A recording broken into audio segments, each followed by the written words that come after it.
মাঝে মধ্যে হয় আমাদের অক্সিজেন লেভেল কমে যায়।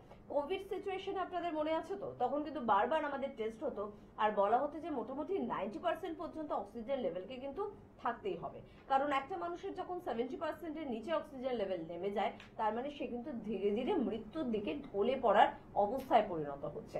কেন এতগুলো কথা বললাম? আয়ুর্বেদ মতে এই অক্সিজেন লেভেলকে আপনি কিভাবে নিয়ন্ত্রণে রাখবেন, ঠিক রাখবেন, বা আপনার অক্সিজেন লেভেলকে বৃদ্ধি করবেন। যাদের মনে হচ্ছে যে অক্সিজেন লেভেল একটু শরীরে কমে যাচ্ছে, তাহলে তো আপনার হেলদি লাইফস্টাইল বা হেলদি হলেন না আপনি। কিভাবে হেলদি লাইফ আপনি পাবেন সেটা আজকে আমরা জানানোর চেষ্টা করব। অর্থাৎ আপনার গুরুত্বপূর্ণ গ্যাস অক্সিজেনকে কিভাবে আপনার শরীরে বৃদ্ধি করতে পারবেন সেই বিষয় নিয়ে আজকে আমাদের আলোচনা থাকবে। একদম নতুনত্ব আলোচনা, প্রথমবার হয়তো এই আলোচনা আপনি শুনছেন, তাই মনোযোগ সহকারে আমাদের সাথে থাকবেন। আর অবশ্যই যিনি আমাদের মনোযোগ বৃদ্ধি করেন, আমাদের এনবিপি উনানি আবদ্ধ রিসার্চ সেন্টারের chief medical director doctor B Sharma আজকে আমাদের সাথে রয়েছেন। তাই প্রথমেই স্যারকে জানাবো অনেক অনেক ধন্যবাদ এবং স্বাগত। নমস্কার। বিভিন্ন গুরুত্বপূর্ণ বিষয় নিয়ে স্যারের সাথে আমরা আলোচনা করি, তবে স্যার আজকে মানে এই বিষয়টা একেবারে নতুনত্ব। অক্সিজেন লেভেল তো খুব স্বাভাবিক আমাদের শরীরে থাকে, সেটা আয়ুর্বেদ মতে বা একজন ডক্টর আমাদের বৃদ্ধি করার পদ্ধতি বুঝিয়ে দিতে পারেন? দেখুন, জিনিসটাকে না পেলে প্রথম হচ্ছে কি বুঝতে হবে। আজকে আমাদের SpO2 যেটা কমে যায়, মানে অক্সিজেন লেভেলটা যখন কমে যায়, তার পিছনে রিজনটা কি? হ্যাঁ, আজকে আপনাকে সিম্পল আমি একটা জিনিসটা বোঝাবো। এখানেও আমি বলবো কি ইঞ্জিনিয়ারের দরকার আছে ডাক্তারের আগে। কারণটা হচ্ছে কি এখানে গ্র্যাভিটি কাজ করে। আজকে ধরুন আমরা দেখেছি কোভিড সিচুয়েশনের সময়, যেটা নিউজে দেখলাম, অটোতে গাড়িতে তারা নাকি অক্সিজেন নিয়ে ঘুরছিল। হ্যাঁ, আর সবসময় অক্সিজেনটা লাগিয়ে রেখেছিল। ইনফ্যাক্ট যাদের সমস্যা ছিল না তারাও কিন্তু একটা প্যানিক কাজ করতো কি আমি এক দুটো অক্সিজেনটা কিনে নিই। সে সময় আমরা শুনেছিলাম নাকি অক্সিজেনটা সাপ্লাই নেই, অক্সিজেন সিলিন্ডার পাওয়া যাচ্ছে না। তো ব্যাপারটা হচ্ছে একটা মানুষের যদি কোনো অক্সিজেন লেভেলটাকে কমাতে হয় না, কিছু করতে হবে না, তাকে শুধু আপনি ভয় দেখিয়ে দিন। আর তার দেখবেন ন্যাচারালি প্যানিক যখন কাজ করবে তখন দেখবেন ওনার SpO2 কমতে থাকবে। তো SpO2 যখন কমছে তার মানে ওনার অক্সিজেন লেভেলটা কমছে। তার জন্য কি করতে হলো? কিছু করতে হলো না, তাকে শুধু আপনি ভয় ঢুকিয়ে দিন। তো আজকে এই যে অক্সিজেন লেভেলটা কমে যাওয়া, এটা কারণটা কি? কি সত্যি আমাদেরকে অক্সিজেন নিয়ে সিলিন্ডার নিয়ে রাখতেই হবে? বা একটা মানুষ একদম সিম্পল সাধারণ ভাষা আপনাকে বোঝাবো আজকে। এটা বোঝার পর আমার মনে হয় যে আর মানুষরা প্যানিক হতে ভুলে যাবে। আর মানুষরা এই কথাতে যে হসপিটাল যায় আমার মনে হয় না আর যেতে পাবে। দেখুন, প্রথম আপনাকে বলবো গ্র্যাভিটি যে কথাটা বললাম, আমি বললাম যে ইঞ্জিনিয়ার একটা দরকার রয়েছে এখানে। কেন এই কথাটা বললাম? একটা মানুষ দাঁড়িয়ে আছে, তার কি হয়, আমাদের গ্র্যাভিটি মানে আমাদের পায়ের কথা বলছি, পায়ের থেকে আমার হার্ট কত ডিস্টেন্সে আছে? একদম সিম্পল কথা, আমি যদি দাঁড়িয়ে আছি তাহলে আমার পায়ে থেকে আমার হার্টের ডিস্টেন্সটা বেশি আছে। যখনই আমার কোনো কষ্ট হয় তখন আমরা কি করি? বসে যাই। তো বসে যাওয়ার পর কি হলো? আমার ডিস্টেন্সটা কিন্তু কমে গেল, ঠিক না? তো ডিস্টেন্স যখন কমে গেল মানে আমার গ্র্যাভিটি কাজ করে ওখানে, আমার হার্ট থেকে আমার ব্লাডের কিন্তু ডিস্টেন্সটা কমে গেছে। ব্লাড কি করে? ব্লাড করে আপনার হার্টের মধ্যে সাপ্লাই করে, তখনই আপনার কিন্তু অক্সিজেন লেভেলটা আপনি ভালো থাকে আপনার। আর গ্র্যাভিটি কি করে? টানতে থাকে, মানে আপনার পায়ের দিকে টানতে থাকে। তো এইটাই হচ্ছে ব্যাপার। তো যখন আপনি দাঁড়িয়েছিলেন তখন কিন্তু আপনার শ্বাসকষ্টটা হচ্ছিল, নিঃশ্বাস নিতে পারছিলেন না। যখন আপনি বসলেন আপনি আরাম পেলেন। এবার আপনি কি করলেন? আরো একটু কষ্ট পাচ্ছেন, আপনি শুয়ে পড়লেন। তো শুয়ে পড়ার পর কি হলো? আপনার জিরো হয়ে গেল গ্র্যাভিটি আর হার্ট আপনার ইকুয়াল হয়ে গেল। তারপরেও যদি বেশি কষ্ট হচ্ছে আপনি কি করবেন? আপনার মাথা অনুযায়ী আপনার পাটা একটু উঁচু করে দিন। তাতে কি হলো? আপনার ব্লাডের যে ফ্লোটা আপনার হার্ট দিকে সাপ্লাইটা আরো বেশি হলো। তো হার্টে যখন সাপ্লাইটা বেশি হবে তখন কি হবে? অক্সিজেন লেভেলটা আপনার এমনি বেড়ে যাবে। বুঝতে পারলাম? তো এখানে কি দরকার আপনি বুঝলেন আজকে? গ্র্যাভিটি কাজ করে। একটা আমি বলবো সাধারণ মানুষ, হেলদি মানুষ কি আপনি দাঁড় করিয়ে দিন আধ ঘন্টা। আপনারা হয়তো দেখুন শুনেছেন ছোটবেলাতে স্কুলের মধ্যে যে বাচ্চারা সিনসিয়ার মানে পড়াশোনাতে ভালো ছিল তারা নাকি অজ্ঞান হয়ে যেত। হ্যাঁ, আর আধ ঘন্টা দাঁড়ানোর পর সে পেশেন্ট হোক বা একটা বাচ্চা হোক, হেলদি যদি কোনো মানুষ থাকে সেও কিন্তু আধ ঘন্টা পর অজ্ঞান হয়ে যাচ্ছে। এবার অজ্ঞান হয়ে যাওয়ার পর জ্ঞান আসছে কখন? যখন শুয়ে পড়ছে, অজ্ঞান হয়ে গেল, তো পেশেন্ট শুয়ে পড়লো। এবার তখন আপনি কি করেন? সব থেকে আগে আপনি জল দেবেন, বা কোনো নামাজ পড়তে চালু করে দেবেন, আপনি কোনো পুজো করতে চালু করে দেবেন, সেখানে আপনি কোনো তেল বিক্রি করতে চালু করে দেবেন, সেখানে কোনো তাবিজ বিক্রি করতে চালু করে দেবেন, কিন্তু আলটিমেটলি সে রুগী 2 থেকে 3 মিনিট পর এমনি ওর ভালো হয়ে যাবে। কেন ভালো হয়ে যাবে? কখন আপনার কি হলো, গ্র্যাভিটি যেটা আপনার জিরো হয়ে গেল, মানে আপনি হার্ট আর গ্র্যাভিটিকে জিরো করে দিলেন, ডিস্টেন্সটাকে জিরো করে দিলেন। তখন কি হলো, আপনার ব্লাডের মধ্যে সাপ্লাই হতে চালু, এই হার্টের মধ্যে আপনার ব্লাড সাপ্লাই হতে চালু হয়ে গেল। তখন এমনিও 2 থেকে 3 মিনিটের পর পেশেন্ট কিন্তু জ্ঞান এসে যাবে। কিন্তু সেই পিরিয়ডের মধ্যে আপনি যে যে জিনিসটা করলেন, তখন আপনি কোনো তেল বিক্রি করলেন, তো সেই তেল আপনি বিক্রি করতে হবে খুব ভালো দামে। কখন যদি তাবিজ বিক্রি করেন, সে ভালো দামে আপনি তাবিজ বিক্রি করতে পারবেন। কিন্তু আলটিমেটলি বুঝতে হবে কি সে 2 থেকে 3 মিনিটের মধ্যেও কি করে জ্ঞানটা হলো, বুঝতে পারলাম? তো এই জায়গাটা যখন ধরুন আজকে আমাদের এখানে আপনারা যখনই দেখবেন কি কোনো রকম একটা পেশেন্ট অজ্ঞান হয়ে গেল, তখন আপনি কোনো ডাক্তারকে যখন দেখাবেন, সে এমআরআই কেন প্রচুর এরকম রিপোর্ট করে দেয়, সেখানে করে নেবার পর মানে কিছু না কিছু একটা বার হয়ে যাবে, তখন আপনি এবার ওটা নিয়ে আপনি পড়ে থাকবেন। কিন্তু আলটিমেটলি বুঝতে হবে কি পেশেন্টটা অজ্ঞান হলো কেন, ঠিক না? তো হার্ট আমাদের কি কাজ করে, হার্টের আর গ্র্যাভিটি, এই যে ডিস্টেন্সটা আপনাকে বোঝালাম, এটা খুব দরকার আছে। তো প্যানিক হওয়া, কোনো স্ট্রেস লেভেলটা বেড়ে যাওয়া, ঠিক আছে, আরো আপনাকে বোঝাবো কি ন্যাচুরালি আপনাকে কি করে আপনার অক্সিজেন লেভেলটাকে বাড়ানো যায়। একদম অবশ্যই আমরা পুরো অনুষ্ঠানের সাথে থাকবো এবং এটা শুনে নেওয়ার চেষ্টা করবো। এবার এটুখানি তো বুঝতে পারলাম যে যদি আপনার শ্বাসকষ্ট হয় বা মনে হয় যে কিছু একটা প্রবলেম হচ্ছে, তো চেষ্টা করুন একটু শুয়ে পড়ার বা একটু রিল্যাক্সে বসে যাওয়ার, তাহলে দেখবেন যে আপনার সাময়িকভাবে সেটা কিন্তু অনেকটা আপনি রিলিফ করতে পারলেন। কে আছেন আমাদের সাথে একটু শুনে নেব। নমস্কার। নমস্কার, আমি ক্যানিং থেকে রমাপদ রায় বলছি। ক্যানিং? হ্যাঁ, বারুইপুর থেকে। আচ্ছা আচ্ছা আচ্ছা, ক্যানিং আমাদের চেম্বার হয়, জানেন তো দাদা? না, আমি আজকে ফার্স্ট টাইম প্রোগ্রাম দিয়েছি। আচ্ছা আচ্ছা আচ্ছা আমার আচ্ছা, বলুন। পকেট থেকে মানে আমি ডাক্তারের সাথে একটু আলোচনা করতে চাই। ইস্যু হচ্ছে হসপিটালে এইচএসসি, তো পড়াশোনায় অ্যাভারেজ ভালোই ছিল, কিন্তু লাস্ট 1-1.5 বছর ধরে ডিস্টার্বটা হচ্ছে এবং আমি বিভিন্ন কাউন্সিলিং করিও সেরকম কিছু ফুল রেজাল্ট পাচ্ছি না। আচ্ছা, এই এমন অবস্থায় কি করা যেতে পারে, কিংবা পঞ্চকর্মা পদ্ধতি ডাক্তার তো সেটা সম্পর্কে প্রথম তো আপনি এটা বলুন কি বয়স কত? এখন এই 18 বছর। 18 প্লাস বললেন তো? 18 প্লাস। হ্যাঁ, ওকে। আচ্ছা, তো দেখুন একটা 18 বছরের বাচ্চা মেমোরিকে যে আপনি বুস্ট করতে চাইছেন, বা পড়াশোনা থেকে যে ভুলে যাচ্ছে, বা অ্যাংজাইটি, ডিপ্রেশন, প্রচুর আমরা এটা পেশেন্ট পাই। আর আপনি একটা খুব ভালো কথা বললেন যেটা আপনি পঞ্চকর্ম থেরাপি, তো সেই রিলেটেডও আপনাকে একটু আমি টাচ করে যাব। তো প্রথম তো আপনাকে বলবো, দেখুন এইরকম পেশেন্টকে আপনি কোনো সাইকিয়াট্রিস্টের কাছে যাবেন না। কারণটা হচ্ছে কি তারা এখনো যাইনি, আমি হ্যাঁ এখনো হ্যাঁ যাইনি।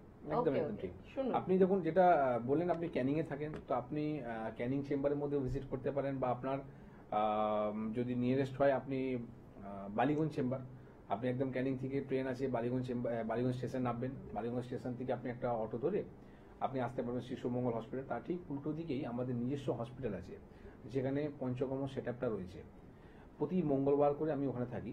এবার আপনাকে বলি কি ওনার কি করতে হবে। দেখুন প্রথম হচ্ছে একটা, সবার ব্রেন কিন্তু এক ধরনের হয় না, ঠিক আছে? এবার দেখবেন এক একজনের বয়স হয় 80 বছর, তার ব্রেন কিন্তু খুব ভালো আছে, এখনো মেমোরিটা ভালো রয়েছে। আবার এক একজনে দেখবেন 80 বছরের পরেই কিন্তু সে যখন আমরা সিটি স্ক্যান রিপোর্টটা করাই, সেখানে দেখতে পাই আমরা ব্রেন অ্যাট্রফি হচ্ছে, মানে ব্রেনগুলো শুকাচ্ছে বা ব্রেন ছোট হয়ে যাচ্ছে। তো এইরকম যে পারপাসগুলো কখন হয়, যখন আমরা এক্সট্রা চাপ দিই। তো যখনই আপনার দেখবেন কি এরকম পেশেন্ট রয়েছে যারা পড়াশোনার দিকে বলুন, সবাই যেমন সবার মা বাবা চায় কি আমার ছেলে হোক বা মেয়ে হোক একটা ভালো একটা র্যাঙ্ক করে বা ভালো একটা জায়গা যায়, সেখানে ওরা যথেষ্ট ভালো একটা টিউশন রাখে, ভালো একটা আপনার স্কুলে দেয়, বা ভালো আপনার টিউটার দিয়ে আপনার কোচিংটা করে, কিন্তু তারপরে কোনো না কোনো যে একটা কাটতি হয়। আর র্যাঙ্ক যেটা আছে, ফার্স্ট র্যাঙ্ক কিন্তু সবসময় একই নম্বরই হয়, সেকেন্ড থার্ড বলুন বা ফিফথ বলুন বা সিক্সথ বলুন, সেটা কিন্তু ফার্স্ট হতে পারবে না। তো সেখানে কি হয়, যখনই 8 নাম্বার র্যাঙ্ক হলো, এইবার যখন আপনি ওর মধ্যে ঢুকিয়ে দেবেন না এই কথাটা কি দেখো তুমি ফার্স্ট হতে পারলে না কেন, তার একটা প্রেশার নিয়ে নেয়। এই জিনিসটা কিন্তু কোনোদিন করতে নেই, ঠিক আছে? আজকে 8 আছে, কালকে সেকেন্ড হবে, পরশু দিন নেক্সট টাইম আবার ফার্স্ট আসবে, ঠিক আছে? বেশি প্রেশার দেওয়ার দরকার নেই। সেখানে দরকার আছে কি ব্রেনকে কি করে আপনি ভালো রাখতে পারবেন। একটা আখরোট, সিম্পল একটা কথা বলবো, আখরোটকে আপনি যখন ভেঙে দেবেন তখন দেখবেন দেখতে কেমন হয়, ব্রেনের মতন হয়, তাই আমি আপনাকে বলবো কি এভরিডে ওনাকে এক পিস আখরোট, আর যদি পারেন আখরোটকে আপনি সকালবেলা দেওয়ার চেষ্টা করুন, মানে সকালে ঘুম থেকে উঠেই আপনি একটা করে আখরোট ওনাকে দিতে চালু করুন। আর পঞ্চকর্ম থেরাপি যখন আপনি বললেন, তো এর মধ্যে একটা পার্ট আছে শিরোধারা, শিরোবস্তি, শিরোলেপ। সেটা দেওয়ার পর কি হয় কি ন্যাচুরালিতে আপনি ব্রেনটাকে ডেভেলপ করতে পারবেন, ব্রেনের মেমোরিটা স্ট্রং হতে পারবে, ব্রেনের নার্ভগুলো ভালো হতে পারবে। ঠিক আছে, তো এইরকম বহু পেশেন্ট আছে যারা মানে ইনসোমেনিয়া, অনিদ্রা প্রবলেম থাকে, বা যাদের ডিপ্রেশনের দিকে পেশেন্টরা থাকে, বা কনসেন্ট্রেট করতে পারে না। আমরা বলছি কি পড়াশোনা করো, কিন্তু খেলাধুলার মধ্যে মাথাটা বেশি রয়েছে। তো এই যে কনসেন্ট্রেশন পাওয়াটাও কিন্তু খুব ভালো রাখে। তো অবশ্যই আপনি যেটা বললাম আখরোটটা আপনি অ্যাপ্লাই করতে পারেন, বা আপনি যদি দেখাতে চান তাহলে মঙ্গলবার করে আপনি ল্যান্সডাউন চেম্বারে এসে দেখাও করতে পারেন। আর ইনফ্যাক্ট সেখানে আপনি পঞ্চকর্ম থেরাপিটাও নিতে পারেন। একদম। কে আছেন একটু দেখে নেবো। নমস্কার। হ্যালো, হ্যাঁ হ্যাঁ বলুন, কে বলছেন? বলছি দিদি, একটু আমি দেখাবো স্যারকে, ডাক্তারকে। কোথায় থাকেন আপনি বলুন আগে। আমি বেলেঘাটা বাড়ি। বেলেঘাটায় থাকেন। সমস্যাটা বলুন, বয়সটা বলুন। পেশেন্টের বয়স বলো? হ্যাঁ পেশেন্টের, অবশ্যই পেশেন্টের বয়স বলুন আর তার সমস্যা। 60 বছর। কি সমস্যা হচ্ছে তার? ওনার সুগার প্রচুর, তারপরে মানে কোমরে পায়ে প্রচুর যন্ত্রণা, প্রেশার হাই। ওকে। আচ্ছা দেখুন, প্রথম তো হলো কি আর তারপরে আরেকটা কথা বলছি, আমার একটা নাতি আছে, ও ইউরিনে খুব প্রবলেম হচ্ছে। নাতনি কথা এখানে কেন জুড়ে দিচ্ছেন? কোনো একটাই বলে তাহলে আমি দুটো একসঙ্গে বলতে পারবো না। ঠিক আছে, আচ্ছা দেখুন, আপনাকে প্রথম আপনি যে প্রশ্নটা করলেন কি আমি কোথায় দেখাতে পারবো, তো উনি বেলেঘাটা থাকেন। তো বেলেঘাটা থেকে আমার মনে হয় আপনি মধ্যমগ্রাম আসতে পারবেন। ঠিক আছে, হ্যাঁ মধ্যমগ্রামে প্রতি সোমবার করে আমি থাকি। ঠিক আছে, প্রতি সোমবার করে আমি মধ্যমগ্রাম চেম্বারে থাকি। আপনার দেখুন হেল্পলাইন নাম্বার এখানে যাচ্ছে একটা 37 বা 27 যে নাম্বারটা রয়েছে, এই দুটোর মধ্যে যে কোনো একটা নাম্বারে ফোন করে আপনি একটা নাম অ্যাপয়েন্টমেন্ট করিয়ে নেবেন। আর ওরাই আপনাকে অ্যাড্রেসটাও বুঝিয়ে দেবে কিভাবে কি আপনাকে আসতে হবে। সোমবার দিন দুপুর 1টা থেকে 5টার মধ্যে এসে আপনি দেখা করতে পারবেন। এইবার আপনার আসি পেশেন্টের যে সমস্যাটা ছিল সেটা নিয়ে। পেশেন্টে যেটা বলে আপনার হাই সুগারকে আপনি নামাতে পারছেন না, ডিউ টু সেখানে আপনার আর্থ্রাইটিস, মানে আপনার ব্যথা যন্ত্রণা কমছে। মনে আছে আমি আপনাকে এখান থেকেই একটা প্রোগ্রাম করেছিলাম, সেখানে বলেছিলাম কি আর্থিন আমাদের খুব দরকার আছে, শরীরে ভোল্টেজকে জিরো করা দরকার আছে। আর্থিন নেবার পর আপনি কিন্তু পেশেন্টকে উইদাউট মেডিসিন আপনি ব্যথাকে কমাতে পারবেন। এই কথাটা বলেছিলাম। তো আজকে যখন এই কথাটা বলেছিলাম তখন বহু মানুষরা আমার উপরে কিন্তু হাসছিল, বা বহুজন বলছিল কি ডাক্তার আপনি কি বলছেন, হ্যাঁ মানে এই আর্থিনের কথাগুলো, হ্যাঁ মানে উইদাউট মেডিসিন কি করে এগুলো সম্ভব হয়। ইনফ্যাক্ট সুস্মিতাও আমার সঙ্গে থাকে অনেক সময় চেম্বারের মধ্যে, তো উনিও হাসছিলেন।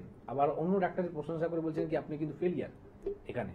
হ্যাঁ, তো আজকে আমি এই প্রমাণটা দেখাবো কি আমি ফেলিয়ার নয়। হ্যাঁ, আমার যে ট্রিটমেন্টটা যারা নেয় তারা কতটা ভালো আছে দেখাবো। কি উনি শুধু আর্থিন নিয়ে যখন আমার কাছে ফার্স্ট ভিজিট করেন, বেলুর চেম্বারে এসে উনি আমার ফলো করছিলেন। ফলো করার পর পেশেন্ট কিন্তু দেখলেন কি উইদাউট মেডিসিন সে কিন্তু ভালো রয়েছে।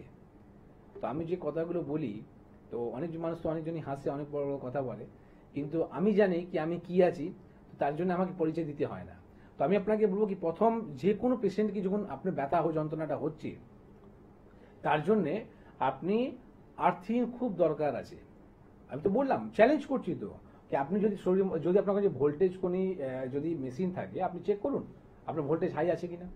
ভোল্টেজকে জিরো যদি আপনি না করেন হবে না। আজকে আর্থিনে যে কথাটা আমরা বলি, আপনার যদি ইলেকট্রিকতে যখন আর্থিনটা দরকার পড়ে, আপনি দেখবেন পাতালের মধ্যে যখন আপনার গোছানো হয় আর্থিনটা, সেখানেও কিন্তু নুনে দরকার হয়, নুন দেওয়া দরকার হয়। তো তো এইবার ঠিক অনেক মানুষ এই প্রশ্ন করে কি ডাক্তার আমার কাছে তো কিন্তু আর্থিনের জন্য আমি মাঠ পাচ্ছি না, বা আমার উঠোনের মধ্যে আমার কিন্তু ঢালাই করা আছে, পিচ রাস্তা আছে, অনেক রকম আমি না কিন্তু পাই এই পেশেন্টগুলোকে থেকে, যে আমি কোথা থেকে পড়বো। তো তাদের জন্য আমি একটা জিনিসটা বলবো, সন্দক লবণ। আপনি একটা টাব নিয়ে নিন, একটা টাবের মধ্যে সন্দক লবণ ডুবিয়ে আপনি সন্দক লবণ ফেলে আপনি পাটাকে ডুবিয়ে রাখুন, তাতেও কিন্তু দেখবেন আপনার আর্থিন তৈরি হতে চালু হবে। অনেক বিয়ে আছে, আপনাকে মাঠে যেতেই হবে নাকি আপনাকে, মানে আমি এই যে কথাটা বললাম এখানে তো কোনো ওষুধ আমি বিক্রি করছি না, বা আপনাকে আমি বলছি না যে আপনি আমার কাছে আসুন। তো সেখানে আপনাকে আর্থিন নেবার জন্য আপনাকে আমি বললাম এই মাটি কাজে যেতে, সেখানেও আপনার যদি অসুবিধা হয় তো আপনি এটা করতে পারেন। তো সবসময় মাথায় রাখুন কি আপনি ট্রিটমেন্ট কি করছেন। আজকে রোগীর সুগার আপনি নামাতে পারছেন না, আমরা বহুবার বলেছি প্যানক্রিয়াসের চিকিৎসা করলে সুগারটা ভালো হয়ে যায়, অনেক পেশেন্টে ভালো হয়েছে। তো ইনফ্যাক্ট এই যে জিনিসটা সুগার যদি না নামে না, সুগার হচ্ছে সাইলেন্ট কিলার, সুগার যদি না নামে তাহলে কিন্তু ব্যথা যন্ত্রণা কোনোদিনই ভালো হবে না।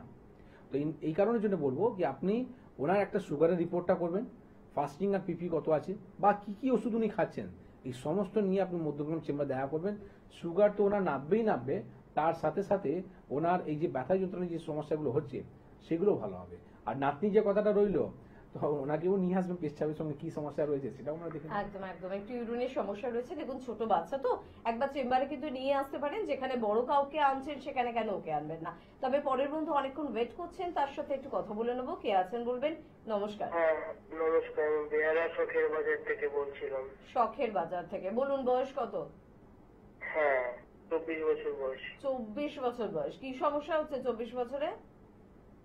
হ্যাঁ ঠান্ডা লাগা অ্যাস্থমা একটা আর কি মানে সমস্যা আমার আছে। ছোটবেলা থেকেই এটা আমার আছে, মানে অনেক ছোটবেলা থেকেই আছে। তো এখন আর কি মানে খুবই আর কি মানে ট্রিটমেন্ট ভুগছি, ডাক্তার ট্রিটমেন্ট আর কি আমি করিয়েছি। আমার আর কি মানে মানে ডাস্ট অ্যালার্জিও আর কি মানে আছে। হ্যাঁ অ্যাস্থমাও আছে আর কি। আর মানে আপনি এত কিছু করেছেন, এত কিছু করার পর এখন আপনি ভালো আছেন কি? খাবারে কোনো আর কি মানে টেস্ট আর কি মানে পাচ্ছি না। আপনি আমার কথাটা শুনলেন আমি কি বললাম? না শুনতে পাইনি। বললাম কি এত কিছু করার পর আপনি এখন ভালো আছেন? না না না ভালো সুস্থ নেই।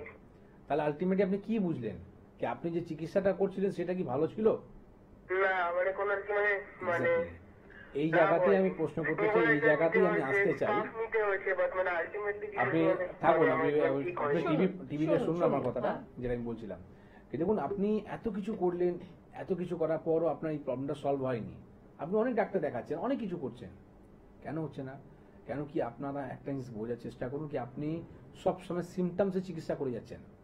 রোগের যতক্ষণ আপনি চিকিৎসা করবেন না কোনোদিনই এই সমস্যা থেকে বেরোতে পারবেন না। আজকে আপনি বললেন আমার নিঃশ্বাস নিতে কষ্ট হয়, আস্থমা প্রবলেমটা, আমার হেলদি শরীর, ঠিক আছে, শরীর খুব ভালো আমার।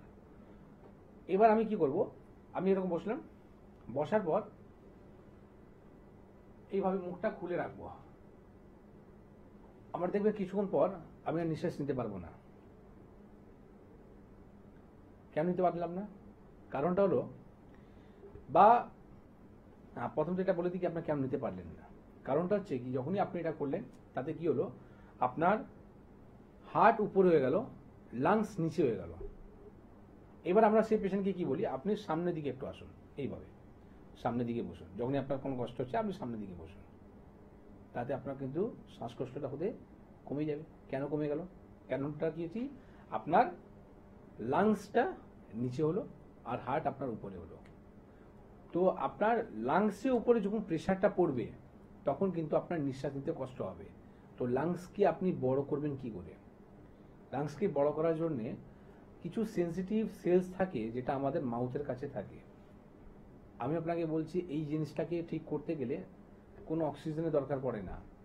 দেখবেন পাখা বিক্রি হচ্ছে এখন রাস্তায়, গরমের সময় আপনি দেখতে পারবেন বাস স্ট্যান্ডের মধ্যে বা আপনি কোনো মেট্রোতে যখন যাচ্ছেন তখন দেখবেন একটা ছোট একটা হাত পাখা, আমার মেয়েও কিনেছিল। তো সেই পাখাটা মানুষ হাওয়া নেওয়ার জন্য ফেসের মধ্যে রাখি, ইউজ করে না, সেই পাখাটাই কিন্তু কাজ করে যাবে আপনার। এবার আপনি বলবেন এটা আপনি কি বলছেন, শুনুন একবার।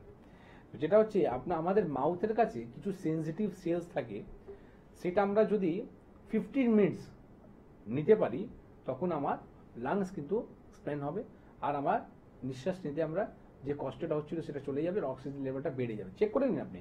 আমি তো এখানে 15 মিনিটস আপনি শুধু এটা নেবার পর আপনি অক্সিজেন লেভেলটা আপনার কতটা আছে আপনি দেখে নিন। একটা পেশেন্ট আমার কাছে এসেছিল, সেই পেশেন্টে এইরকমই একটা সমস্যা হচ্ছিল যেখানে অক্সিজেন লেভেলটা কমে গিয়েছিল। আমার হসপিটালের মধ্যে এসেছিল, আর যারা হসপিটালের মধ্যে আমাদের স্টাফ ছিলেন তারা বললেন কি ডাক্তারবাবু ওরা কিন্তু অক্সিজেন লেভেলটা কমে যাচ্ছে, পেশেন্ট কিন্তু বলছে কি আমি থাকতে পারছি না, আমাকে ইমিডিয়েট আপনি অক্সিজেনটা দেওয়ার চেষ্টা করুন, বা আপনি যদি ইমার্জেন্সি এখানে নেই আপনি এখান থেকে আমাকে নিয়ে চলুন। আপনি অন্য জায়গায় আমাকে হসপিটালে দিন। আমি বললাম ঠিক আছে, পেশেন্টের কথা শুনতে হবে, কারণটা হচ্ছে ও প্যানিক হয়ে যাচ্ছে। এ প্যানিক হওয়ার পর অক্সিজেন লেভেলটা কিন্তু কমে যাবে। সেখানে কি করতে হবে, আমরা একটা কাজ করো, গাড়ি স্টার্ট করো, ঠিক আছে, পেশেন্টকে নিয়ে যাও তুমি হসপিটালে, ঠিক আছে। এবার পেশেন্টকে যখন আমরা নিয়ে গেলাম, তাতে পেশেন্ট শান্তি হলো কি আমাকে নিয়ে যাওয়া হচ্ছে। আমি বললাম জানলাটা নামিয়ে দাও, ঠিক। আর বলুন কি, ওনাকে বলুন কি এই হসপিটালে চলে এসছে, আপনি একটু ট্রাফিকটা শুধু দেখে নেবেন, আশেপাশে কোনো গাড়ি গুড়ি আসছে না তো। বলুন পেশেন্টকে শুধু একটু মুখটা বাড়িয়ে একটু ওই দেখতে কি ওই যখন হসপিটাল চলে এসছে, তো মুখটা বাড়িয়ে যখন ও হসপিটাল দেখতে গেল, ওই যে হাওয়াটা যে গেল না, তাতে দেখলেন ওর অক্সিজেন লেভেলটা কিন্তু ঠিক হয়ে গেল। এবার পেশেন্ট কিন্তু যাওয়ার পর বলছে আমি ভালো আছি, আমাকে নিয়ে চলে এখান থেকে। এবার এইরকম কিন্তু দেখবেন আপনাদের সঙ্গে হয় অনেক সময়। আপনাদের যখন অক্সিজেন লেভেলটা কমে যায়, আপনি যখন হসপিটালের মধ্যে যান, তাতে আপনি দেখবেন কি রাস্তাঘাটে যে হাওয়াটা লাগে না, এই হাওয়ার মধ্যেই আপনি ওখানে যাওয়ার পর না আমি তো ঠিক আছে, আমাকে নিয়ে চলতে পারি, ঠিক না। তো এই যে অক্সিজেন সিলিন্ডারের কথা আমরা আসছিলাম, যে অক্সিজেন আমরা কি করে আমরা নিজে থেকে তৈরি করতে পারবো, তার জন্য আপনি তো বড় বড় ট্রিটমেন্ট করেন, বড় বড় জায়গা আপনি যান। আমি আপনাকে সিম্পল একদম 2 টাকা একটা আপনাকে বলবো কি, যদি খরচা করেন তাতে কিন্তু আপনি ভালো থাকবেন। এবার বলবেন 2 টাকাতে আপনি কি বলবেন, শুনুন।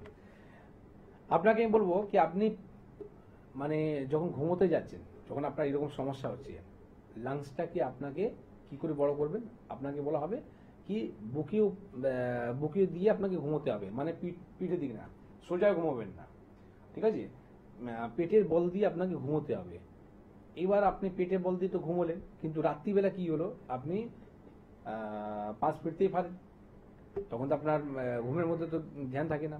তো 2 টাকা আপনাকে কি বললাম, 2 টাকা বললাম, ওখানে আপনি পিঠের উপরে আপনি একটা নিম্বু, আমরা কি করব, নিম্বুটা 2 টাকা পাওয়া যায়, এই নিম্বুটাকে আপনি কি করবেন, সেই জায়গাতে আপনি একটা সেলাই করে দিন, হ্যাঁ। আর যখনই ও 5 ফিরতে যাবে, তখনই কি চুপ লাগবে, তখনই আবার কি করবো, আবার পেটে বলে আপনি ঘুমোতে পারবে। তো পেটে বলে যখন ও ঘুমাবে, তখনই কিন্তু ওর সমস্যাটা মিটে যাবে। তো এইরকম অনেক ন্যাচারাল ওয়ে আছে যেখানে আপনি অক্সিজেনকে তৈরি করতে পারেন।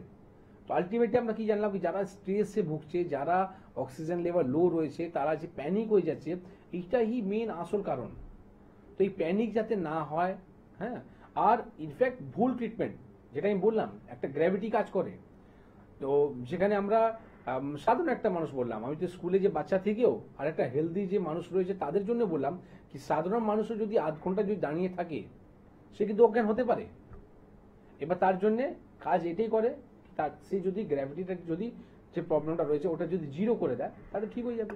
আর এটা ঠিক হবে তো কখন, যখন ও মানে এই মানে ডিস্টেন্সটা কমাবে। একটা মানুষ দাঁড়িয়ে রয়েছে, ওকে বসতে হবে, বসার পর ঘুমোতে হবে, 2 মিনিট পরে এমনি ওনার অক্সিজেন লেভেলটা বেড়ে যাবে। তো এই জিনিসটা যেদিন আপনি বুঝে যাবেন, সেদিন আর ডাক্তারের দরকার পড়বে না। একদম ঠিক কথা। তবে না, এমবিপি ইউনানি আবেদন রিসার্চ সেন্টারের প্রয়োজনীয়তা তো সবসময় আপনাদের সাথে কিন্তু থাকে। আমরা আজকে অক্সিজেন নিয়ে কথা বলছি, ডাক্তারবাবু কিন্তু একটা কথা বললেন যে আমাদের টেনশন, ডিপ্রেশন, অনেক কিছু কিন্তু আমাদের এই অক্সিজেন লেভেলকে কিন্তু কমিয়ে দিতে কিন্তু সাহায্য করে। এই অক্সিজেন অর্থাৎ O2, তার আগে একটা সি যোগ করে দিন, কি হয়ে যাবে, CO2, মানে হচ্ছে কার্বন ডাই অক্সাইড, যেটা আপনার জন্য বিষের মতন হতে পারে। ঠিক আপনি একটা মানুষ, আমি একটা মানুষ, হতে পারে আমাদের আশেপাশে এরকম অনেকেই রয়েছে যারা আমাদের অনেক কিছু বলবে, অনেক কিছু শোনাবে, কিন্তু ইগনোর করুন ওগুলোকে। নিজের মতন থাকুন, ভালো থাকার চেষ্টা করুন, আপনার অক্সিজেন লেভেল এমনি কিন্তু ঠিক থাকবে।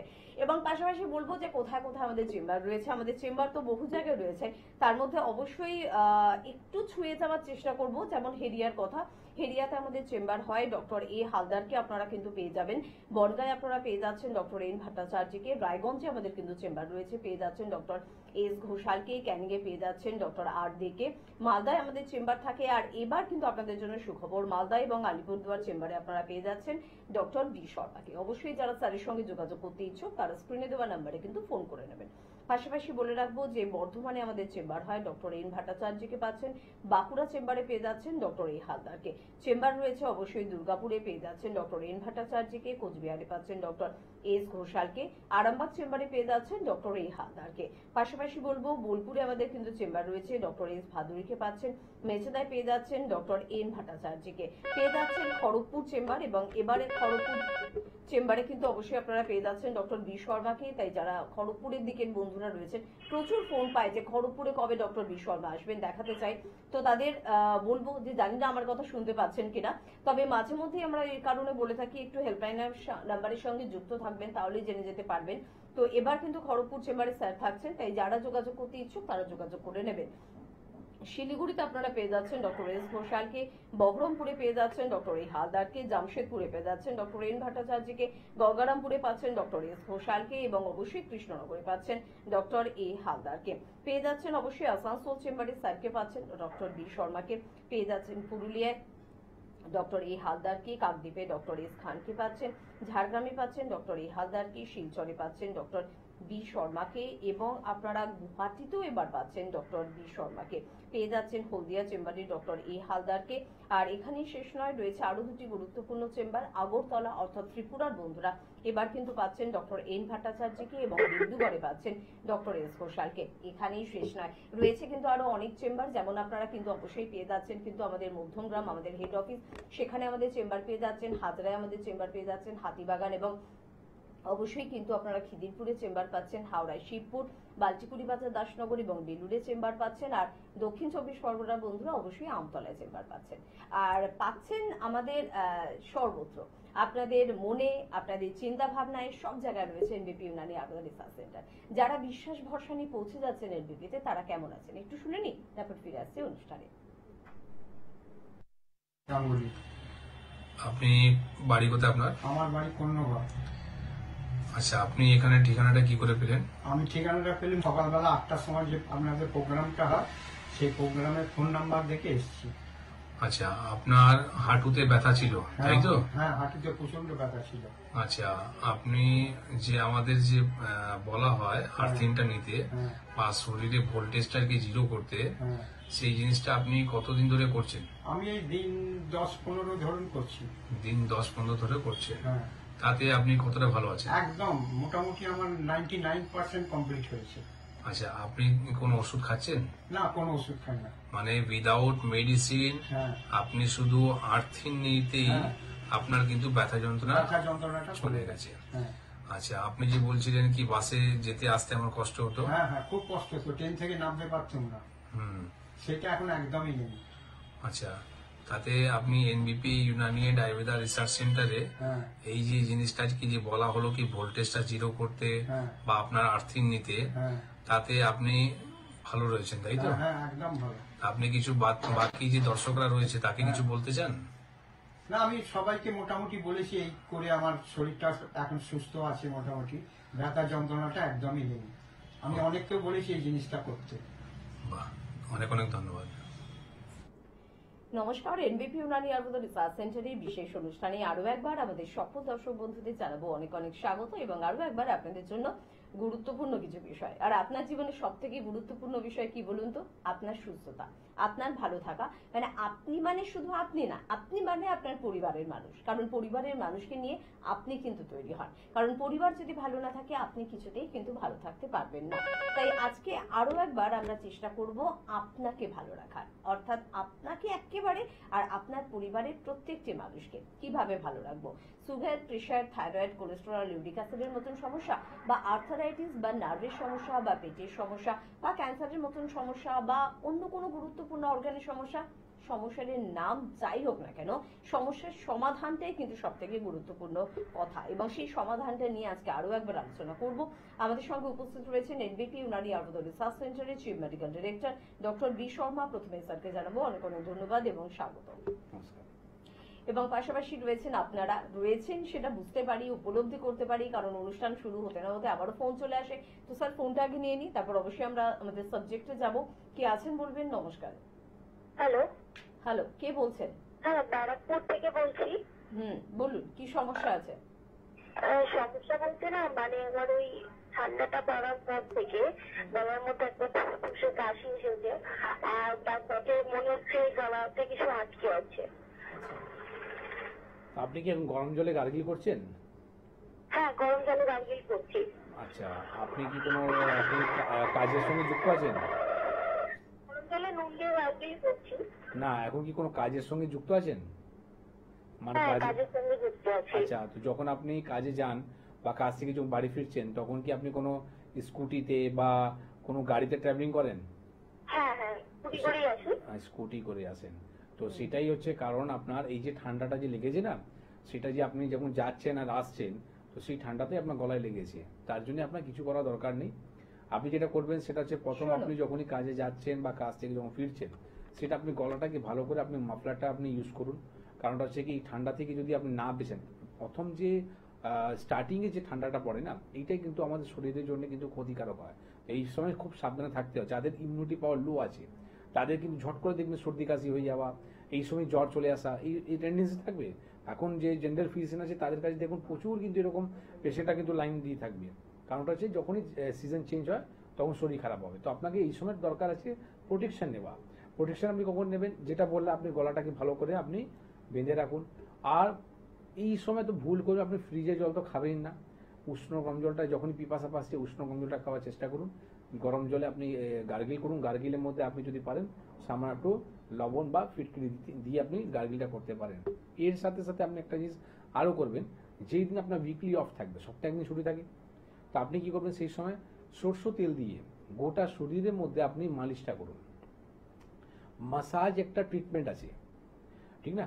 তো আপনি যদি গোটা শরীরের মধ্যে আপনি যদি তেলটা দিয়ে মালিশটা করছেন, মালিশটা করার পর সেই দিন আপনি চেষ্টা করুন রোদ লাগানো। শীতের সময় যে রোদ লাগানো হয় এটা আমাদের শরীরের জন্য খুব ইম্পর্টেন্ট কাজ করে। যেরকম আপনি গরমকালের মধ্যে কিন্তু আপনি রোদ লাগাতে পারেন না। আমরা যে ভিটামিন সি যাদের কম থাকে, ভিটামিন ডি যাদের কম থাকে, তাদেরকে আমরা বলি রোদ লাগাতে, কিন্তু গরমের সময় তো রোদ লাগাতে পারি না। কিন্তু এই যে পিরিয়ডটা আছে, এই যে সময়টা আছে, এই সময়তে কিন্তু রোদটা দেখবেন কিন্তু ভালো লাগে। তো আপনি চেষ্টা করুন একটু রোদ লাগানো, ঠিক আছে? তো আর সরষে তেল দিয়ে এইগুলো করলেই আপনি কিন্তু ভালো হয়ে যাবেন। আর তার সাথে সাথে তুলসী পাতা আপনি ভুলে যাবেন না, কারণ কি ইমিউনিটি পাওয়ারটাকে স্ট্রং রাখার জন্য তুলসী পাতাটা খুব মাস্ট জিনিস আছে। সকালবেলা প্রতিদিন ঘুম থেকে উঠেই 10খানা তুলসী পাতা আপনি অবশ্যই খাবেন। একদম। মাদের দেখেছেন তো যখন ভাত করে তখন সব ভাত দেখার দরকার পড়ে না, একটা ভাত একটু টিপে দেখেই কিন্তু তারা বুঝতে পারে বা চেপে দেখেই তারা বুঝতে পারে যে ভাতটা হয়ে গেছে কিনা। ঠিক একই রকম ভাবে দীর্ঘদিনের অভিজ্ঞতা স্যারদের, আর সে কারণে কিন্তু আপনার সমস্যার উৎসটা কোথায় সেটা কিন্তু বারবার বুঝিয়ে দিতে হয় না, তারা শুনেই কিন্তু বুঝতে পারেন। কে আছেন? নমস্কার। নমস্কার। কে বলছো? বলুন কে বলছেন? আমি সোনালি বলছি খড়গপুর থেকে। খড়গপুর থেকে বলছেন? এক্ষুনি খড়গপুরের কথা বলছিলাম যে এবারে খড়গপুরে কিন্তু স্যার নিজে কিন্তু থাকছেন। তো যাই হোক, আপনার বয়স কত আর কি সমস্যা আছে বলুন। আমার বয়স হচ্ছে 25। আমার সমস্যাটা হলো আমার মানে মুখে প্রচুর ব্রণ বেরিয়ে মুখটা কালো পড়ে যাচ্ছে দিনের পর দিন। আচ্ছা, বয়স 40?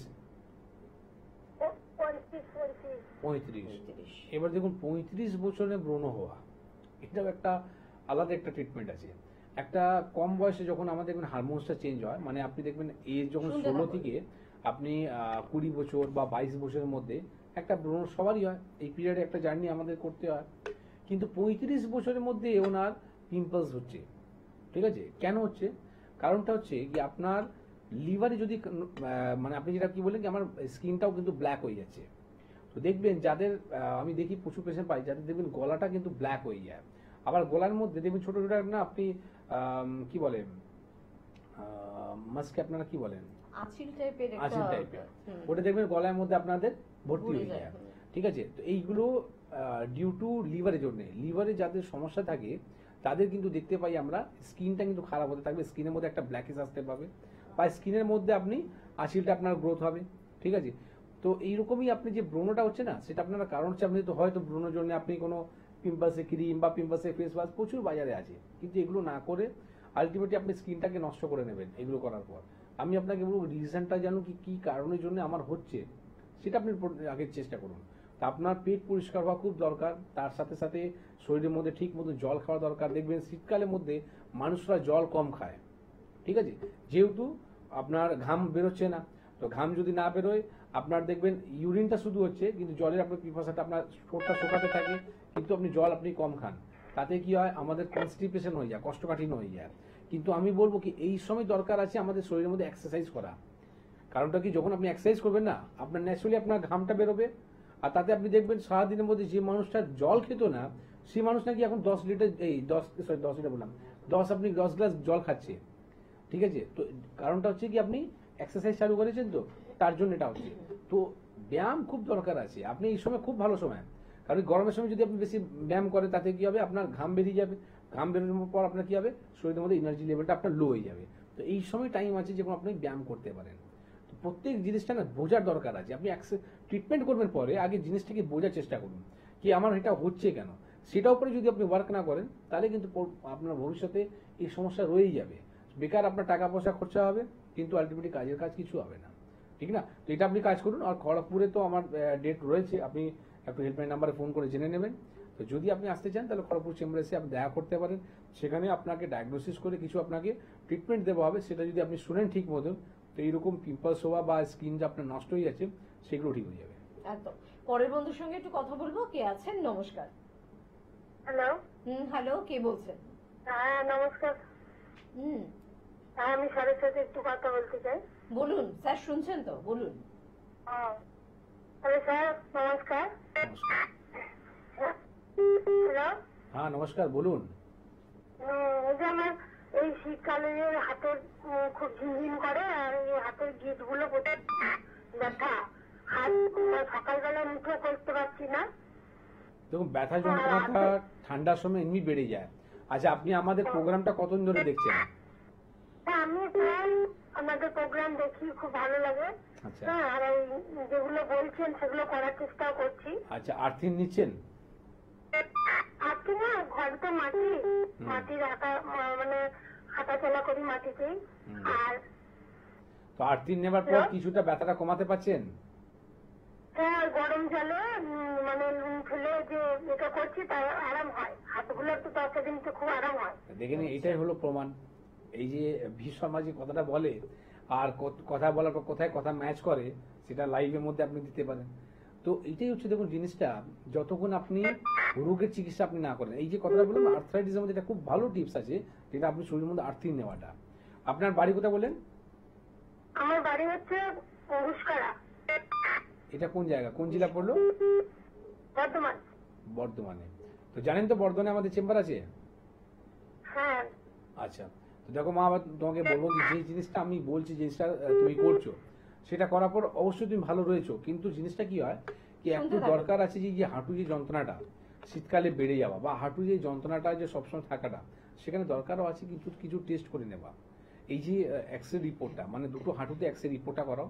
এক্স রে রিপোর্টটা নিয়ে যদি পারো, সামনে শনিবার দিনই বর্ধমানের চেম্বার আছে, যদি তার আগে যদি রিপোর্টটা করে নিতে পারো, বর্ধমান চেম্বারে এসে তুমি দেখা করতে পারো। যেটা কারণটা হচ্ছে কি আমাদের জেলটা শুকিয়ে যায়, আর জেল শুকানোর পর আমাদের হাড়গুলো কিন্তু ঘর্ষণ খেতে চালু করে দেয়। একটা জিনিস মাথায় রাখবে কি, জেল তৈরি তুমি করতে পারবে, কিন্তু হাড় যদি নষ্ট হয়ে যায় বা হাড় যদি ভাঙতে চালু হয়ে যায়, সেটাকে তুমি আটকাতে পারবে না। তো প্রথম কি হয়, অস্টিওআর্থ্রাইটিস হয়। এইবার অস্টিওআর্থ্রাইটিস থেকে আপনার পেনিয়া হতে চালু হয়ে যায়, অস্টিওপেনিয়া থেকে আপনার অস্টিওপোরোসিস হতে চালু হয়ে যায়। তো প্রথম দিকেই যদি আপনি গার্ডওয়াল দিয়ে দেন, তাহলে ওই জিনিসটা আপনাকে দেখতে হয় না। এবার অস্টিওপোরোসিস যারা আছে, যাদের রয়েছে, তারা জানে কি ওদের সমস্যা হতে থাকে, মানে কথাতে তার নাকি হাড় ভাঙতে থাকে। তো বারবার যদি ফ্র্যাকচার থেকে আপনি বাঁচতে চান, তাহলে প্রথম আপনার হচ্ছে কি অস্টিওআর্থ্রাইটিসকে আপনার ঠিক করার চেষ্টা করুন, ঠিক না? একদম ঠিক কথা। আজকে মনে মনে ভাবছিলাম একটু আর্থারাইটিসের বিষয় নিয়ে আলোচনা করব। আর্থারাইটিসের সমস্যায় না, মানে আমার মা কিছুটা ক্যালেন্ডারের মতন কাজ করে। কেন বলুন তো? মা নিজে বলে দিতে পারে আজকে পূর্ণিমা আছে, আজকে অমাবস্যা আছে, বা আজকে একাদশী আছে, কারণ তার নাকি আর্থারাইটিস বা ব্যথাটা বেড়ে যায় শরীরে। আজকে আমরা যেহেতু আর্থারাইটিসের বিষয় নিয়ে আলোচনা করছি, তো স্যারের থেকে ঠিক এই বিষয়টা নিয়ে আলোচনা একটু শুরু করব, যে এই যে আমাদের একাদশী হোক বা আমাদের পূর্ণিমা বা অমাবস্যা হোক, তাতে কি সত্যি আর্থ্রাইটিসের প্রবণতা বাড়ে, নাকি এটা মনের একটা ভ্রান্ত ধারণা? না, এটা একদম বাস্তব কথা। দেখুন, সায়েন্স যেটা আছে, এখনো অনেক জিনিস আছে যেটা এখনো আবিষ্কার করতে পারেনি কি এটা কেন হয়। কিন্তু আয়ুর্বেদ আজকে নয়, বহু বছর আগে আমাদের বইতে লেখা আছে কি এই সময় পেশেন্টের, আর্থ্রাইটিস পেশেন্টের কিন্তু ব্যথাটা বাড়বে। তার সাথে সাথে আপনি দেখবেন খাওয়া দাওয়া ব্যাপার আছে। এই সময় যদি আপনি বাসি খাওয়া খান, বা এই সময় যদি আপনি ননভেজ খান, বা এই সময় আপনি যদি দুধ খান, কিন্তু ব্যথাটা বাড়বে। কিন্তু এই জিনিসটা যদি আপনি অ্যাভয়েড করেন, ব্যথাটা বাড়বে না। তো আপনি এটা তো শুনেছেন কি আমরা একাদশীতে বা পূর্ণিমাতে আমার ব্যথাটা বাড়ে, কিন্তু কি খেলে বাড়ে সেটা তো আপনি জানেন না। তো সেটা যদি আপনি না জানেন, সেটা যদি খেয়ে ফেলেন, তাহলে আপনি আর্থ্রাইটিসের ব্যথাটাগুলো বাড়বে। তো আর্থ্রাইটিস মোর দেন 200 আর্থ্রাইটিস হয়, মানে 200 প্রকারে অধিক কিন্তু শরীরের মধ্যে বাত হয়, ঠিক না? আর প্রত্যেক বাতের বা প্রত্যেক আর্থ্রাইটিসে কিন্তু সাইন আলাদা আলাদা আছে, সিমটমস গুলো আলাদা আলাদা রয়েছে, ঠিক আছে? তো এবার এই আর্থ্রাইটিসটা এইরকম কাজ করে, এই আর্থ্রাইটিসটা এইরকম কাজ করে। কিন্তু আমি দেখেছি আপনারা যে ট্রিটমেন্টটা করেন আলটিমেটলি আপনি শর্টের মধ্যে বলে দিই, আলটিমেটলি আপনারা কি করেন কি আপনি পেন কিলার উপরে ডিপেন্ডেন্ট হয়ে যান। তো পেন কিলার খেয়ে আপনার ব্যথাটাকে আপনি কমাতে পারেন, কিন্তু সেটা তো চিকিৎসা নয়। আজকে ধরুন আপনি একটা ব্যথা বড়ি খাওয়ার পর আপনি ব্যথাকে কমাতে পারলেন, এবার কি হলো পরের দিন আপনার শরীর সেই রকম গিলে নিল, সেই রকম বুঝে গেল যে আমার শরীরে কিন্তু ব্যথা বড়িই লাগবে। আলটিমেটলি যদি ব্যথা নাও থাকে না, প্যানিক কাজ করে সেখানে, সাইকোলজিক্যাল ব্যাপার, সেখানেও কিন্তু ব্যথা বড়ি আবার খেয়ে ফেলবে। এই যে ব্যথা বড়িটা যে খেয়ে ফেলো, অভ্যেসটা লেগে গেল। এবার অভ্যেসটা লেগে যাওয়ার পর সকালে যখন খাচ্ছে তখন হয়তো ব্যথা নেই, আবার নাকি বিকেলবেলা ব্যথা হচ্ছে, তো যেখানেও একটা খাচ্ছিল সেখানে দুটো খেতে চালু করে দিল। তো এইরকম যে ব্যথা বড়ি যে খেতে চালু করলো তাতে উপকার তো কিছু হলো না, ক্ষতি কোথায় করতে চালু হয়ে গেল, ক্ষতি চালু হয়ে গেল ওনার লিভার কিডনি সমস্যা আসতে চালু হয়ে গেল। তো মানুষ যখন ওষুধ খেতে চালু করে না তখন একটা কনসেপ্ট নিয়ে চলে কি আমি ট্রিটমেন্ট করে হয়তো সুস্থ হয়ে যাব, বা হয়তো এই ব্যথা বড়ি খাওয়ার পর আমার ব্যথাটা চলেই যাবে। কিন্তু আলটিমেটলি কি হলো, ব্যথা যাওয়ার থেকে দূরের কথা তার কিন্তু ওর সমস্যাগুলো তৈরি হয়ে গেল। তো রং ট্রিটমেন্ট মানুষকে কিন্তু ফিনিশ করতে পারে।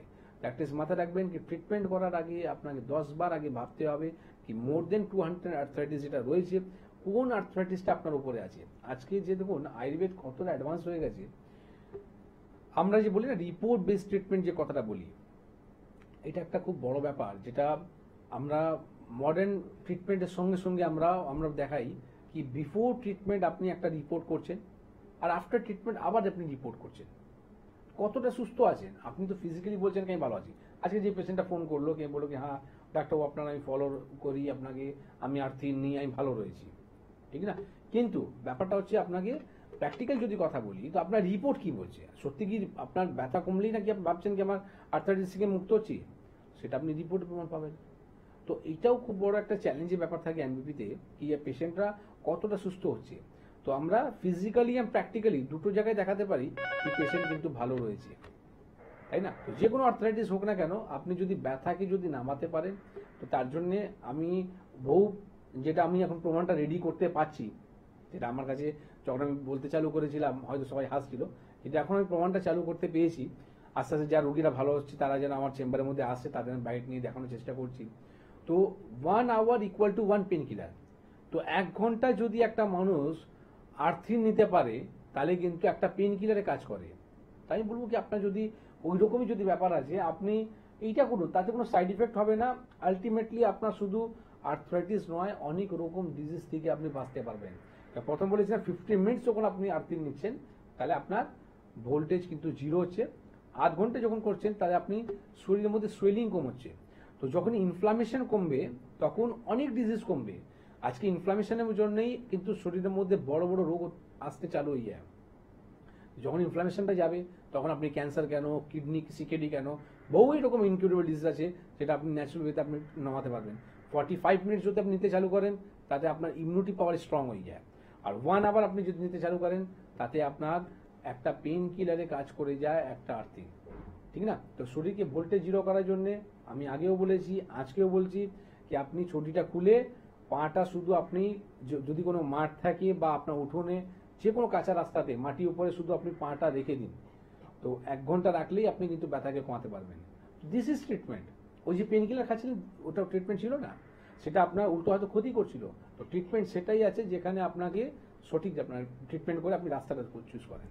একদম ঠিক কথা। আসলে আমরা কথা তো প্রত্যেকটা মানুষই বলি, কিন্তু যারা হটকে কথা বলে, যাদের কথা থেকে মানুষের উপকার হয়, যারা এমন কিছু প্রথমে একটা আলোচনা শুরু করলো যে আলোচনাটা আর 5 জন করেনি কিন্তু সেই আলোচনা থেকে মানুষের উপকার হয়ে গেল, তাহলে সেই মানুষটাই কিন্তু আপনার কাছে শ্রেষ্ঠ মানুষ হয়ে যায়। স্যার এরকম প্রচুর উক্তি করেন, প্রচুর কথা বলেন যেগুলো আর কেউ বলেন না, এবং সেটা কিন্তু আমাদের জীবনে অনেক কিছু পরিবর্তন আনে।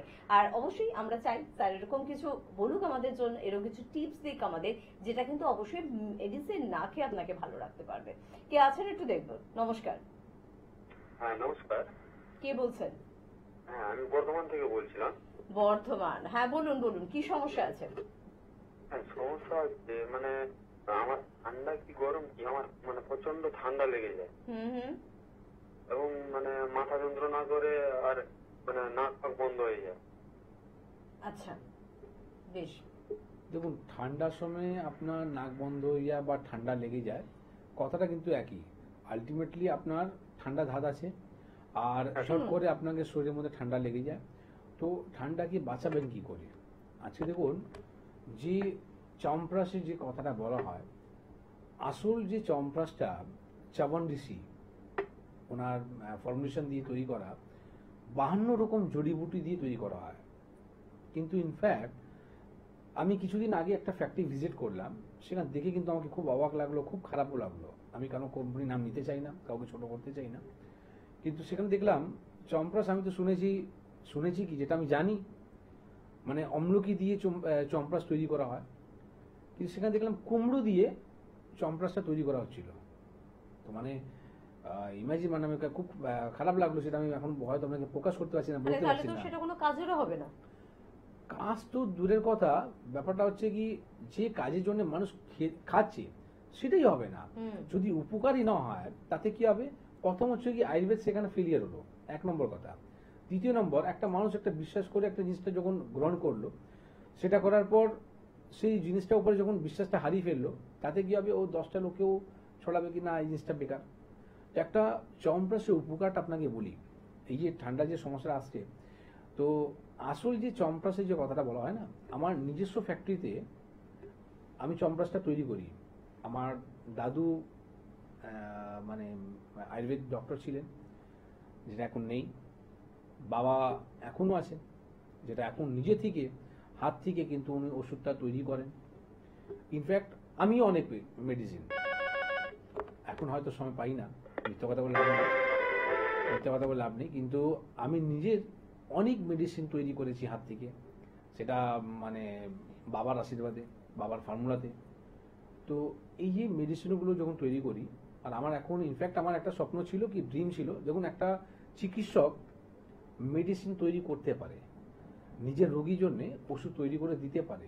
এটা ল আছে, হ্যাঁ, কি একটা আপনি রোগীকে ভালো করার জন্য আপনি মেডিসিন দিতে পারেন। কিন্তু আমি এটা কি চাই, কি এটাকে আমি লার্জ স্কেলের মধ্যে, বা এটাকে মার্কেটের মধ্যে আসতে গেলে, বা যাতে মানুষের কাছে পৌঁছায়। আজকে একটা রুগী আমার কাছে আসবে, তাহলে তো আমি ওষুধ দিতে পারবো।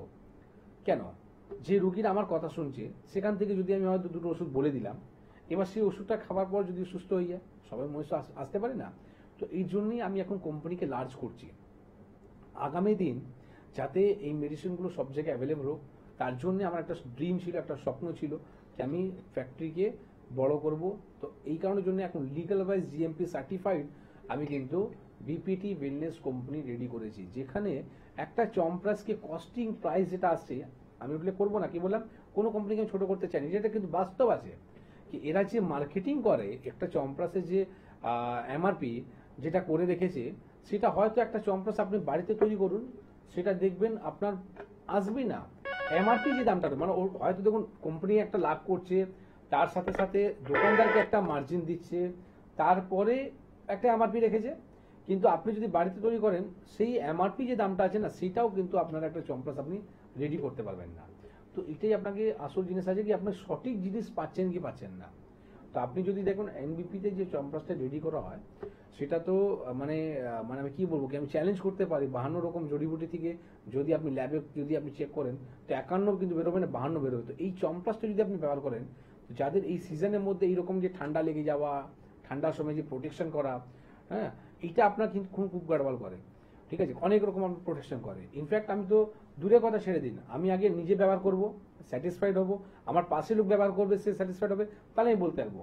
ইনফ্যাক্ট এই চমপ্রাসটা আমি সুস্মিতাকে দিয়েছিলাম, ঠিক আছে, আর ও এই চমপ্রাস ছাড়া অন্য কোনো চমপ্রাস এখন খায় না, আর ও নিজের মেয়েকে ওই চমপ্রাসটাই দেয়। তো এইটাই হচ্ছে বাস্তব জিনিস, যেটা মানুষ আগে নিজের উপরে আগে ট্রায়াল করুক, নিজের উপরে যখন ভরসা আসবে তখন অন্য জনকে বলতে পারবে। তো এই চমপ্রাসটা যদি আপনি স্টার্টিং করে দেন, তাতে আপনি কিন্তু দেখবেন এইরকম সমস্যা থেকে আপনি অনেকটা সেফ থাকবেন। একদম, এই কথাটা স্যার একেবারে সত্য বলেছেন। সত্যি আমি কিন্তু এনবিপি চবনপ্রাশ খাই, এবং এখনো দেখছেন আমার মাঝে মাঝে একটু গলা খুশখুশ করছে, কিন্তু সেটা 10%। আগে 100% আমার গলার প্রবলেম থাকতো। সিজন চেঞ্জ হলে আমার একেবারে অ্যাঙ্কারিং বন্ধ হয়ে যেত, আমি কথা বলতে পারতাম না, দিনের পর দিন আমার কাশি হতো, মানে এই সিজনটা পুরোপুরি আমার কাজ গেল। কিন্তু বর্তমানে সেইটা কিন্তু আমার সত্যি হয় না, তো অবশ্যই তার জন্য থ্যাঙ্কস এনবিপি কে, থ্যাঙ্কস স্যারকে। একটু বলে রাখবো কোথায় কোথায় আমাদের চেম্বার রয়েছে। আমাদের হেরিয়া চেম্বার রয়েছে, ডক্টর এই হালদারকে পাচ্ছেন। বনগাঁয় পেয়ে যাচ্ছেন ডক্টর এন ভট্টাচার্যকে। রায়গঞ্জে ডক্টর এস ঘোষালকে পাচ্ছেন। ক্যানিং এ ডক্টর আর দেকে পাচ্ছেন। মালদা এবং আলিপুরদুয়ারে এবারে কিন্তু পেয়ে যাচ্ছেন আপনারা ডক্টর বি শর্মাকে। তাই যোগাযোগ যারা করতে চাইছেন তারা চটপট আমাদের স্ক্রিনে দেওয়া হেল্পলাইন নাম্বারে ফোন করবেন। বর্ধমানে পাচ্ছেন ডক্টর এন ভট্টাচার্যকে। বাঁকুড়ায় পাচ্ছেন ডক্টর এই হালদারকে। পেয়ে যাচ্ছেন অবশ্যই দুর্গাপুরে ডক্টর এন ভট্টাচার্যকে। কোচবিহারে পাচ্ছেন ডক্টর এস ঘোষালকে।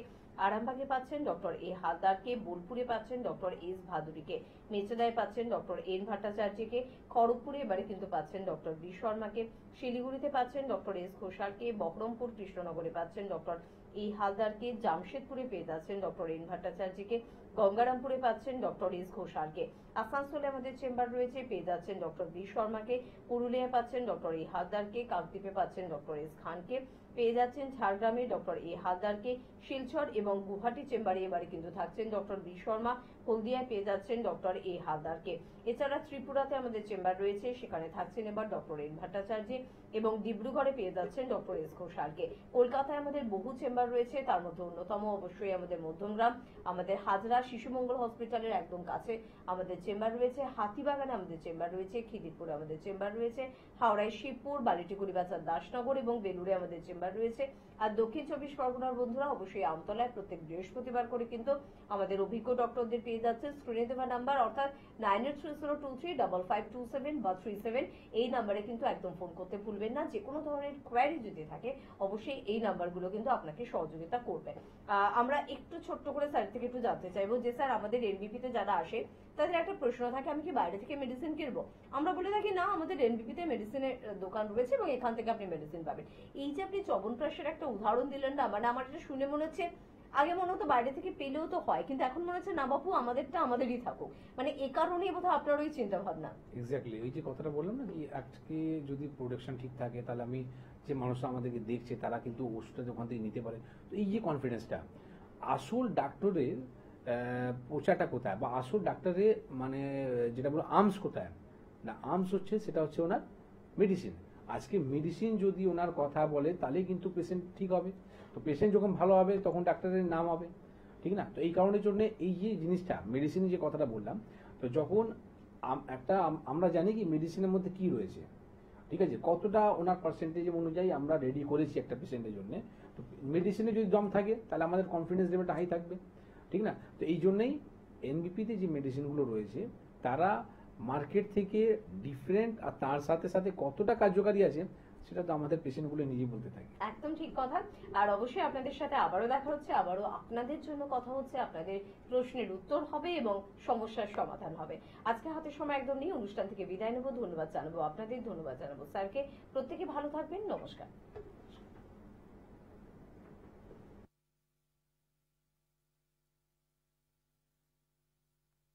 নাম আপনার? সম্পা জানা। কোন চেম্বারে দেখিয়েছিলেন? মেছাদা চেম্বারে। কি সমস্যা ছিল আপনার? আমার স্কিন অ্যালার্জি ছিল 5 বছর।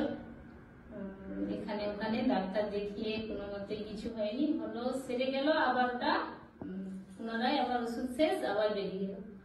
তারপরে এখানে দেখিয়ে আমি মোটামুটি সুস্থ আছি। এখন ভালো আছেন? হ্যাঁ, এখন আমি ভালো আছি। নাম? আমার নাম মামতু বিশ্বাস হালদার। আপনি কোথা থেকে বলছেন? আমি মঙ্গলগঞ্জ নীলকুঠি বিভূতিভূষণ অভয়ারণ্য ওই কাপাসাটি গ্রাম থেকে আচ্ছা, এসেছি। আপনি এনবিপিতে কোন চেম্বারে দেখাচ্ছেন? আমি বনগাঁ চেম্বার থেকে ট্রিটমেন্ট করাচ্ছি। আচ্ছা, আপনি কি সমস্যা নিয়ে এসেছিলেন? আমার আর্থারাইটিস ছিল, ভীষণ হাই লেভেলের ছিল। তো এখন তো প্রথমে আমি চলতেই পারতাম না, মানে বিছানার চাদরটা যে টেনে গায়ে দেবো সেই ক্ষমতাটা আমার আঙুলের ছিল না, হাঁটতেও পারতাম না, খাবারটা যে হাতটা তুলে আমি মুখ পর্যন্ত আনবো সেই ক্ষমতাটাও আমার ছিল না। আচ্ছা, এনবিপিতে ট্রিটমেন্ট করে এখন আপনি কেমন আছেন? এখন তো হেঁটে চলে বেড়াচ্ছি। আমার আগের লাইফটা যেমন ছিল অনেকটা আমি সেই জায়গাটায় ফিরে এসেছি। তো এটা তো পাবো আমি প্রথমে ভাবতেই পারি না, আমার কাছে অবিশ্বাস্য, যেটাও সম্ভব না।